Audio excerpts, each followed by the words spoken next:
want to thank Pete Peterson. If you don't remember, this is the 4th speaker I think he's lined up for ETSU this year. So he's carried out the mission of Dr. Sander and Dr. Nolan and said, we need to spread the word on the university out here. So, and of course, Pete is a long-time Johnson City Kiwanian, as his father was a Kiwanis member over there, and had the fortune of knowing him for a long time. So appreciate that, Pete. Thanks again. It's my pleasure to introduce our speaker today, Brenda Brown. Coach Mock, as I think she's called, is a native of Waynesville, North Carolina. She graduated from Tuscola High School in 1996 with a 4.2 GPA. Well, in case you're wondering, was she athletic at all? She lettered in softball, volleyball, and basketball. She was an honorable mention All-American in basketball, and 3 times was the #1 player in the Asheville, North Carolina region for basketball. She also set 2 state records, won the most free throws in a game, 25 for 25 in some games. Great officiating. That's a lot of free throws. Also, the most consecutive free throws, 39. I guess that was over 2 or 3 games. But so she had a great career there. From there, she went on to Wake Forest, and twice was elected captain of the Wake Forest team. Shows something about her leadership. She graduated with BA in history in 2000. In 2001, she got a master's in education. And from Wake Forest, she went on to start her coaching career at Georgia Tech, then went to Jacksonville, UNC Charlotte, and I think then for Florida for 5 years before she became the coach at UNC Asheville in 2012. And in those 8 years she was at UNC Asheville, she had 5 of the top 10 winning seasons in UNC Asheville women's basketball history. And she was also won 2 Big South tournaments. I think was in 4 postseason appearances, so she had a great career there. And of course, became our coach at ETSU in August of 2022. And I think if you remember when Dr. Sanders was here, he mentioned the story about how he found Coach Mock, which I think was through the athletic director at Wake Forest. And he only knew her a couple of days or something like that when he hired her, and she only had a day or 2 with the team when she before starting practice. And amazingly, in 25-10 record, which was maybe the best record in basketball women's history, but was the biggest improvement in women's basketball last year. 19 more victories than the year before. It's 7th best in the history of the NCAA women's basketball. So we have a great speaker here today, and also I want to say too, her first team had a 3.39 average GPA, which is outstanding. She's married to Jeremy Brown, who is getting his PhD in engineering education at Virginia Tech.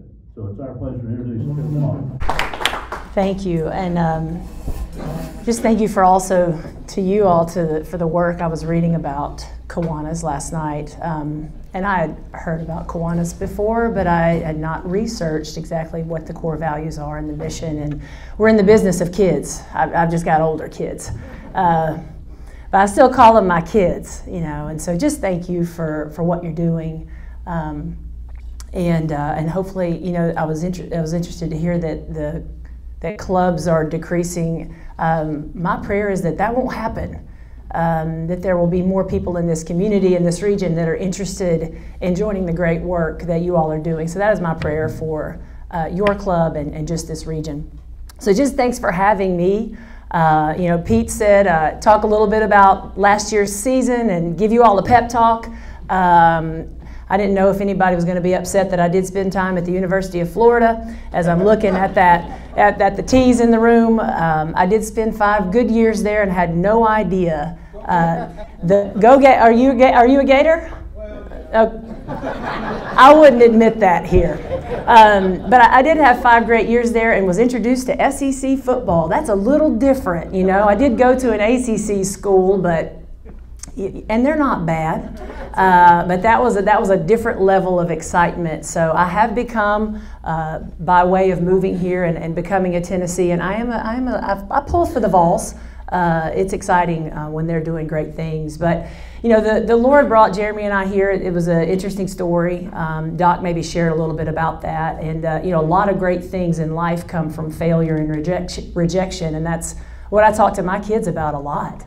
You know, most of my successes and the successes that I've observed in other people in my life are a result of pushing through some adversity or failure. And I interviewed for a job at Wake Forest in the spring, and I didn't get it. You know, but praise be to God, because I wouldn't have had this experience here, which has been life-changing for me. Just what I've learned in this past year, and seeing the progress that's been made and the lives that are changed, not by me. Nothing's ever done in isolation, but just with the staff and the girls and a group of people coming together who do not know each other, but just trusting in a vision. So that can be done. I'm a very relational person. My motto at ETSU is results through relationships, because I want to have fun. You know, I mean, when you're doing great work with people you love and you care about and are invested in, that just creates this experience that's a bit different. Of course, we want to win. And we've done that, and we've got a great vision, but I was just amazed by how, you know, a lot of credit's been given to me in this situation, because I was the newcomer, and I did inherit an entire staff. None of those people chose to work for me. None of those kids chose to play for me. They inherited me, and so looking at it through their eyes as well. So credit to the staff and the team that I worked with last year for embracing the vision, embracing me. So just wanted to acknowledge them. Now our mission, have you all heard us say faithful for 40? So does anybody want to take a guess at what that is? Faithful for 40. Faithful for 40. We want to be faithful for 40 minutes. So if the game goes to overtime, we're in trouble, right? I did think about that. I was like, well, if it's 45 or if it's 40. But faithful for 40, I talk to our kids a lot about. I mean, obviously faithful can be tied, or another word could be committed. You know, so we make our commitments, but the faithfulness is sticking to that commitment in the midst of challenge, even when we don't feel like it. I know that a lot of kids that you all are helping are facing adversity, and I just want to share this with you candidly. The challenges these young ladies and these student athletes are facing today it's mind-blowing. And you know, the fact that they're going to have these challenges and need to be equipped for them, now more than ever, you know, the work we are doing is so important. So that's why the faithful for 40. It's not going to always look pretty. We're going to face our challenges, but if we can stay committed. Pat Summitt, you all know her. One of the quotes that she said that I love is, right foot, left foot, breathe. And this past year, looking at our team on the outside, it looked really great, but we had so many challenges.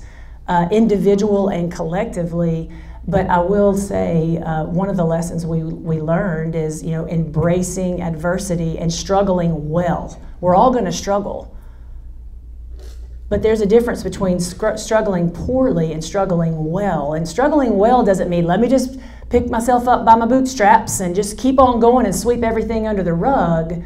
It just means showing up and giving your very best, even in the midst of challenges. And these young ladies are doing that. But that's what the faithful for 40 is. And it's on the court, but also off the court in life. Are we going to be committed to one another and our vision? Are we going to be faithful? Because faithful has that strength in that word, and it's a strong commitment.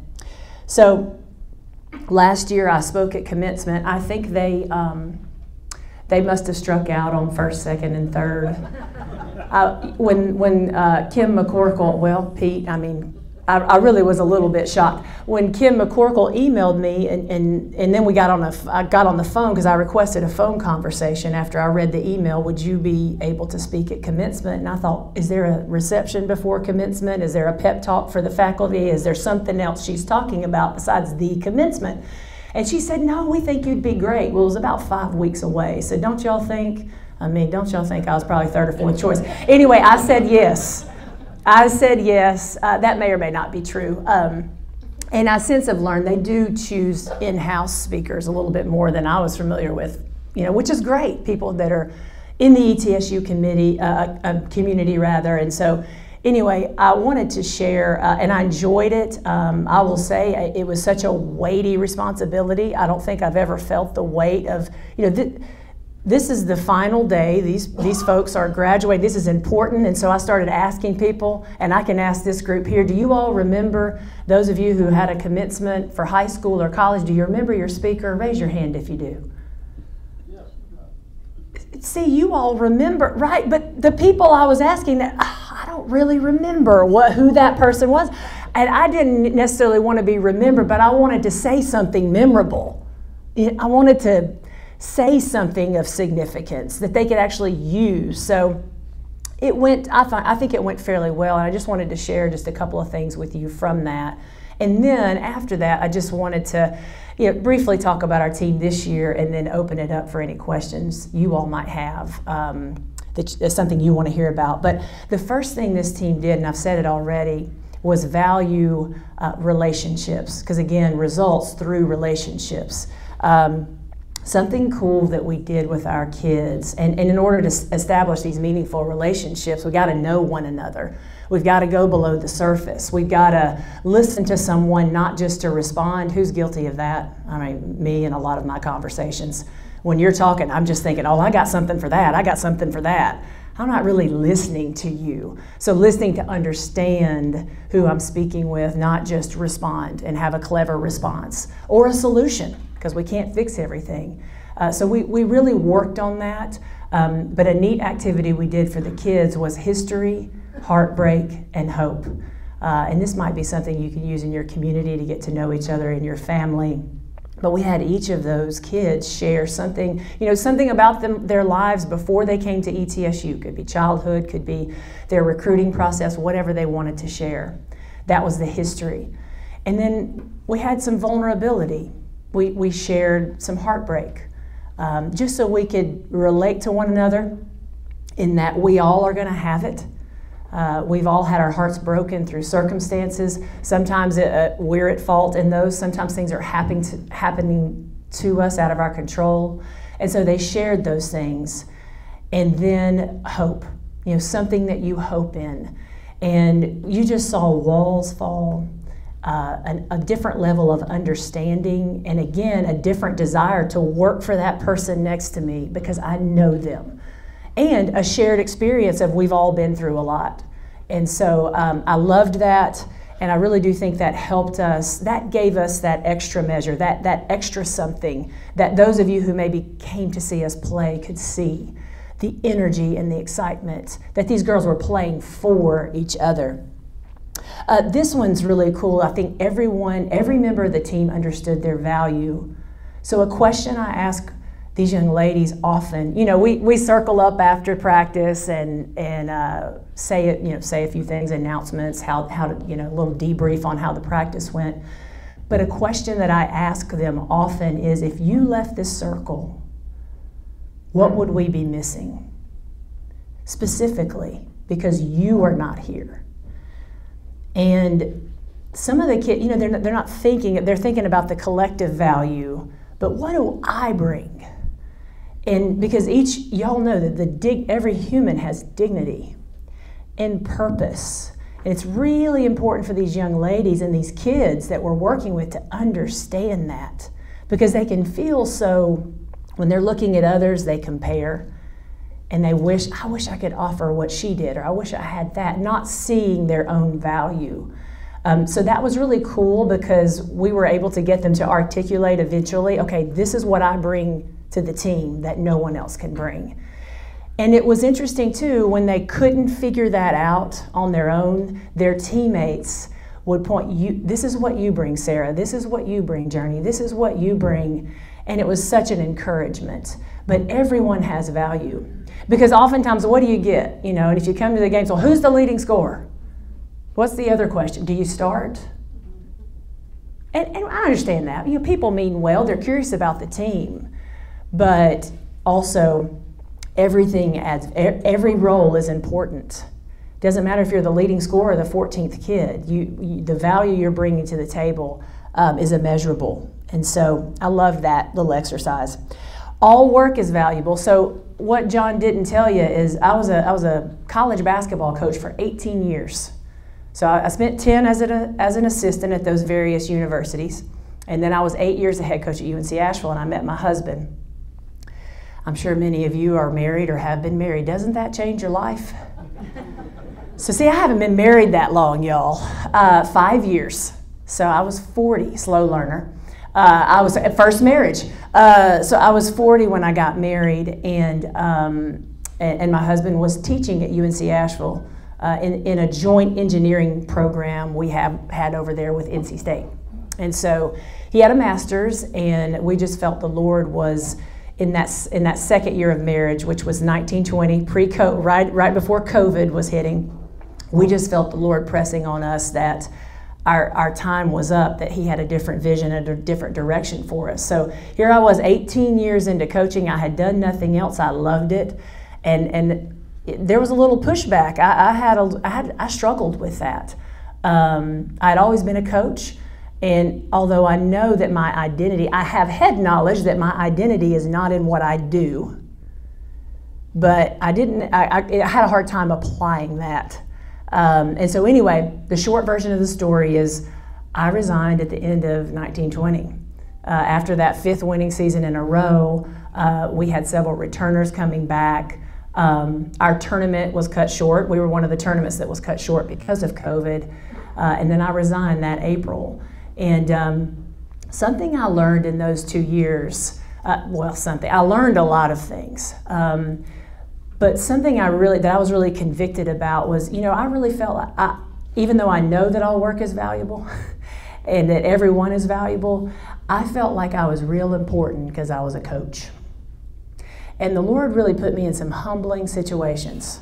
And I'm ashamed to say that I would like to say that, again, I could look at any profession and say, that's a worthy profession. But in my mind, I placed a higher value on what I was doing. And being out of coaching and delivering sandwiches and working for a moving company and doing odd jobs was very humbling, but it also really showed me all work is valuable as long as you're doing that to the best of your ability. So I encourage my kids, because I think they want to live a great life, but what is that? All life is great when you're exercising your gifts to the best of your ability. And you don't have to be a doctor or a lawyer or make 6 figures, which they all want to make money, but they also don't all want to do the work to make the money. We're dealing with a lot of that. So how are you going to get there? But understanding, don't worry so much about that. Find your niche and exercise your gifts to the best of your ability. And as long as you're doing that, you could be sweeping the streets, you could be the head basketball coach, you could be a teacher, you can be whatever that is, because we all have different callings. And so that was a really humbling experience, but I think that's a helpful message for young people, that all work is valuable. The last little story I'll tell you, the last reason was I felt like our kids had fun. Joy was really at the center of our work. And this it's an interesting story, but in October of last year, I was just really curious about what our kids' goals were, individually and also for our team. And so we were filling out, I was asking them some questions, and then one of those questions on the sheet was, what are your aspirations for this coming season? And so anyway, they turned in their papers, and I was in the office, and I was reading through those papers, and some of them were Southern Conference Championship, and I was like, well, that's maybe, at the time, it looked like an uphill battle for that. Finish in the top 3, have a winning record. There were some, different goals like that. And then one young lady, junior on the team, I just want the team to have continuous fun. And so as a coach, you're like, continuous fun? What about, get better or have the best field goal percentage? But really, when I thought about it, she wasn't saying she wanted the team to have continuous fun at the expense of these other goals. But while we were doing that great work. And so I really appreciated that perspective of bringing fun and enjoyment. This world out there, y'all know it, don't have to tell you. A lot of you have lived many more years than I have. I was just seeing if you're listening. So usually you can tell people are listening if you offend them. And you guys are listening. So you're not many more years. You've lived some more years than me. And so you know the world is hard and there's some darkness out there. But there's a lot of light.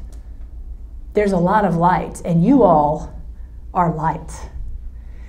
And there can be joy, even in. So a lot of people are looking for that destination when they're, especially young people, when they'll arrive at this place where it won't feel so heavy, it won't be so hard. And we all know that place doesn't exist. So how can we find the joy even in some of the hardship and the challenges of life? And hopefully these young ladies are learning that. So always finding joy in the work that we do and having a good time. Playing basketball is fun, but you all would be surprised at how heavy even that expectation of being a Division I athlete now, the pressure of that is weighing on not just these young ladies, but all student athletes. There's been a shift in that, I believe, in the past 20 years that I've been coaching. So, but this year's team, we have 10 returners from last year's team that did, as John said, went 25-10. A lot of that was good scheduling. So it really was, and good fortune. And we had some talent. You know, again, credit to the staff that I inherited. They had recruited some new players. We had 9 new faces last year, and so that worked well because they weren't used to doing something a certain way. So although I was new, so were they. So that really worked out well. So 10 returners from that team. We have 4 newcomers. One, I don't know if you all follow girls high school basketball, but Lindy Ramsey from UNACA, you may have read about her, seen her on the news. She's on our squad this year. We have 2 other freshmen and 1 graduate transfer who's just been tremendous so far. Tougher schedule this year. Our home opener, I believe, is November 10th. And I'll make sure you all we didn't have printed schedule information, but I want to make sure that for your next meeting, hopefully I'll drop some information off so you guys can have, if you did want to look at season tickets or coming to games, ways you can get involved in the program, I certainly want to provide those avenues for you. So high expectations, you know, Billie Jean King said pressure is a privilege. This is where we want to be, but it's a little, we're not sneaking up on anybody. You know, I think because we have the 10 returners, in terms of Southern Conference basketball, we could be picked in that top 1, 2, or 3. I wouldn't be surprised at that. So we're excited, have a great staff. They must have had a decent experience because 3 of the 4 stayed with me. We hired 2 more. They're just tremendous individuals, and they're really pouring into the kids. I love that. You know, it's not just about basketball. So I've got a great group of people. And again, we're excited. We open up at Kentucky. I know we don't like them in here, do we?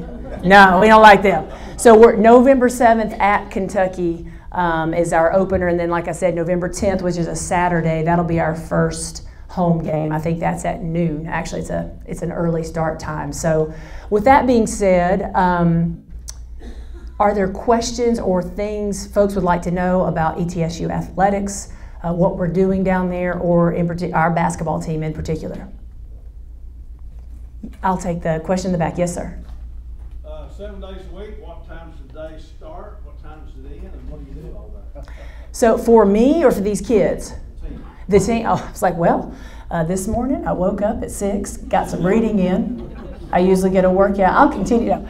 Their days, so that's a great question. So we practice 10 months of the year. The difference in the time frames are the hours per NCAA that we're allowed to work with them. So right now we're in our 20 hours per week. So they'll wake up, they have morning classes. We do weights on Monday, Wednesday, Friday, and we practice all but 1 day a week at 1:30, about 1:30 to 4. So they're pretty busy. They also have study hall, community service. We try to at least, once a month a kid is doing at least 2 hours of community service. So they're pretty busy. But they also, most of them, when they're coming from high school, you're really scheduled out in high school. So that free time that they do have, it's interesting to see the choices that they make with it. We have to help them with that quite a bit, but they're fairly busy. That answer your question? Pretty good.